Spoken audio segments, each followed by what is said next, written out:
비타민 D 독성을 띠는 사람들이 많이 증가하고 있다고 합니다. 부작용이 심각해진다는 것이죠. 최근에 그러한 연구가 발표됐는데요. 이게 무슨 의미인지, 과연 팩트인지, 정말 조심해야 되는지 정리해 보겠습니다.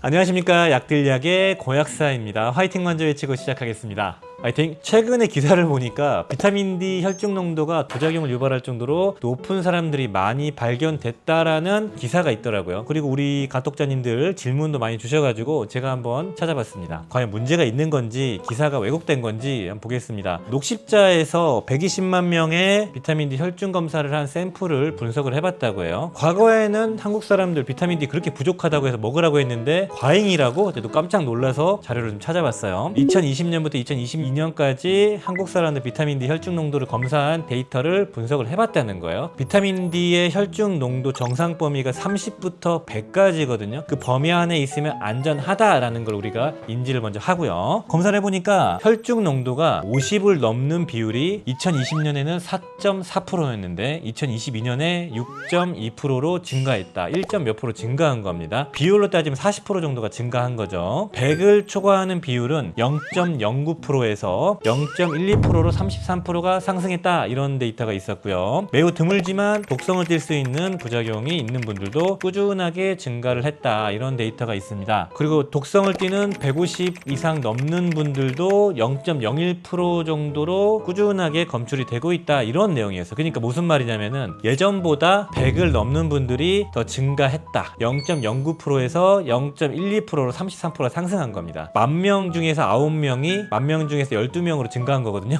이게 그렇게 유의미한 데이터인가 싶습니다. 저는 그래서 그럴 수 있다 정도만 봐주시면 되고, 제가 좀 자료를 많이 찾아봤어요. 혈중 비타민 D 농도가 30에서 100 사이에서 30부터 100으로 증가할수록 부작용의 빈도가 늘어난다라는 합리적인 데이터가 있나를 좀 찾아봤는데 없고요. 100에서 150까지 증가했을 때는 부작용이 생길 수 있긴 합니다. 요로결석이나 고칼슘 혈증이 생길 수 있다는 부작용이 있을 수는 있어요. 따라서 50부터 100까지 사이에 그 스펙트럼에 있는 분들이 좀 증가했다고 해도 문제될 건 없다. 여전히 비타민 D가 부족한 분들이 훨씬 많기 때문에 문제될 건 없지만 비타민 D의 부작용의 증상들 좀 우리가 알아보자고요. 고칼슘 혈증이 생겼을 때, 그러니까 이 비타민 D가 정말로 많이 과잉이고 아주 드물게 발생하는 부작용입니다. 석회화 같은 게 생겨가지고 요로결석이나 신장결석 같은 게 생겨서 등이 아프고 소변 볼 때 아픈 거 아주 드뭅니다. 식욕부진이나 구역구토 같은 게 생길 수 있고, 소변을 자주 보거나 되게 갈증이 심해지는 거, 많이 피곤하고 무기력증이 생길 수 있고요. 어지럽고 혼란스럽고 집중이 안 되는 경우, 그 정도가 고칼슘 혈증의 증상이라고 하는데 우리가 알아보기 어렵죠. 아무튼 비타민 D는 대단히 안전한데 너무나 많이 먹지는 말자고요. 비타민 D 섭취량은 일반적으로 권장 섭취량 400에서 한 600, 최대 상한 섭취량이 4000입니다. 우리 몸의 혈중 비타민 D 농도가 데이터마다 좀 상이하지만 한 500에서 1000 단위 정도를 3개월에서 6개월 정도 먹게 되면은 한 10 정도 올라가거든요. 우리나라 사람들 평균 비타민 D 혈중 농도가 한 15, 6, 7 이 정도인데 1000 이상을 먹어야지 32로 올라갑니다. 그런데 간혹 가다가 과하게 발현되거나 중복해서 많이 드시는 분들, 이런 분들은 100을 넘어갈 수가 있는 것이겠죠.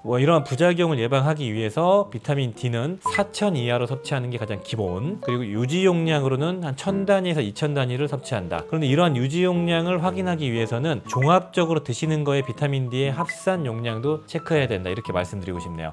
약들약? 결론적으로 말씀드리면은 비타민 D의 부작용이 심해지고 독성이 큰일 났어요. 이러한 기사가 있어서 데이터 찾아보니까 혈중 농도가 정상 범위 50 이상인 사람이 좀 늘어났고, 100을 초과하는 사람이 10,000명 중에 9명이었던 게 10,000명 중에 12명으로 늘어났다. 그 정도로 봐주시고, 거의 늘어난 건 아닌데 기사가 좀 어그로를 끈 거죠. 비타민 D는 적정 섭취량을 섭취한다면 거의 부작용이 생기지 않기 때문에 너무 우려치 마시고 꾸준하게 챙겨주시길 바랍니다. 자, 오늘 영상이 도움이 되셨다면 좋아요, 구독 부탁드리겠습니다. 감사합니다.